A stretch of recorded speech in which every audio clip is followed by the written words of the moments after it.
Hello everyone, and welcome to another episode of Ancient Mystery. And in this episode we are going to look at giants, Nephilim, Sphinx, how old the pre-Egyptian Sphinx civilization really could have been, Romanian Sphinx, just goes on and on. It's going to be so good. Let's tune in to this segment.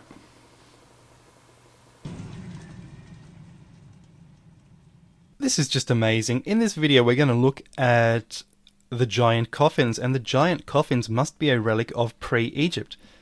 This must have been their monument. It must have been something built by them, even possibly before the pyramids, but we're not quite sure on the pyramids just yet.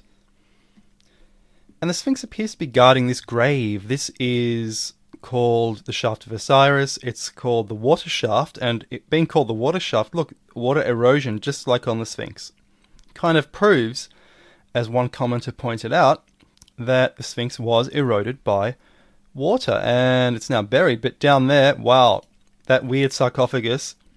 Now, to qualify what I said yesterday about 7 giant coffins, there appear to have been either 7 or 2 giant coffins.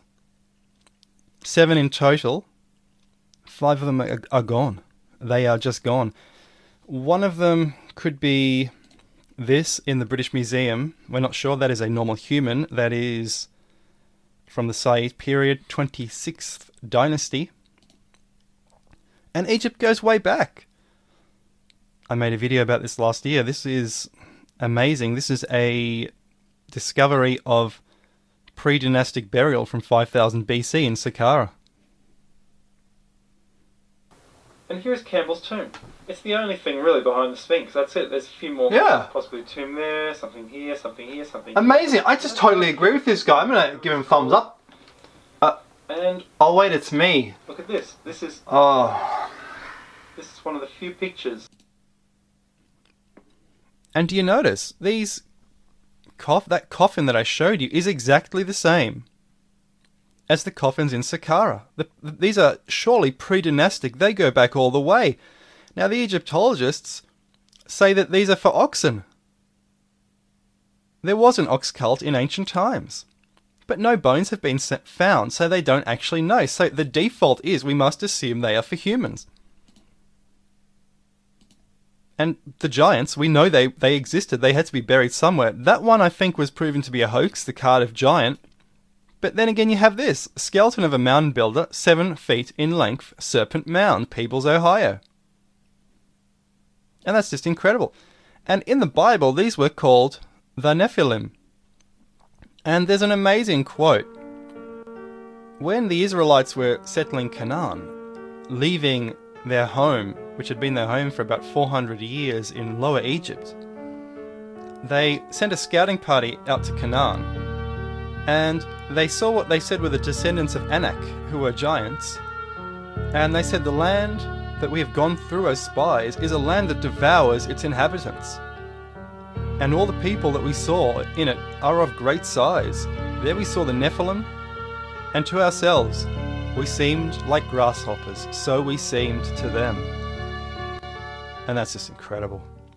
And Robert Temple, the author, has tested that sarcophagus that I showed you, and he found it is made from dacite.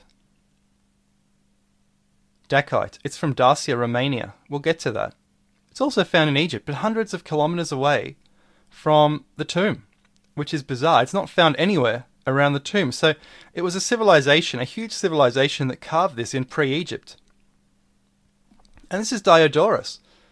And he records a record, Manetho's record of Egypt. Manetho was an Egyptian historian, Manetho, beloved of Thoth.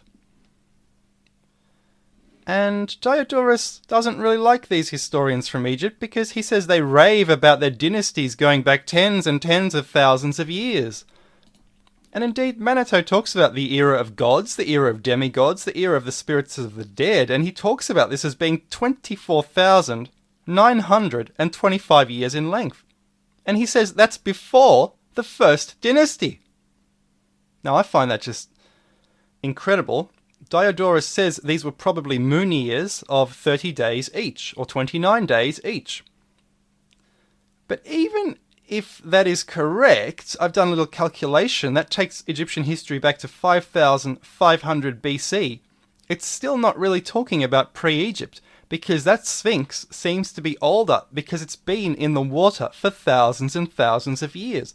So the Sphinx, if we look at what it's guarding, the giant tombs, we can say it is from the Nephilim era. The Nephilim, according to the Bible, lived in Canaan. And this is so similar to those giant coffins. In a way, this could be thousands of years older even than the Great Pyramid. Not sure. It could have been shifted here, placed inside the pyramid. It's just a bizarre room with all these dimensions. It doesn't really fit the rest of the pyramid. It's a different type of rock. It's weird.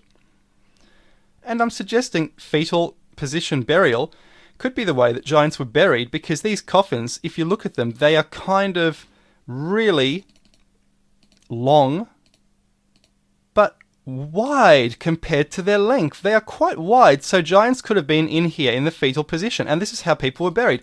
What I just showed you is from 3,500 BC in Egypt, a burial of a normal man. And you see the sort of grave goods. This is as he is presented in the British Museum with these various grave goods from the Saqqara period in Egypt. And I think these giant coffins go way back before that, because they are Nephilim coffins, but they retained the same burial practice. So not for oxen, for giants. And getting back to Romania, Dacite. Did the giants build in a type of stone that they were familiar with using? Because in Romania we do have a Sphinx. So is there is this too guarding something behind it? I'm not sure if there is any relation to the Egyptian Sphinx or not. Look, it's covered in snow. This could be a very deep structure. I'm not sure what's going on here. This is really weird. It could be partly man-made. I think there's a burial here too. Well, the implications of that are just extraordinary. That was amazing. Tune in for another episode tomorrow, or the day after, and don't forget to sub, and see you later.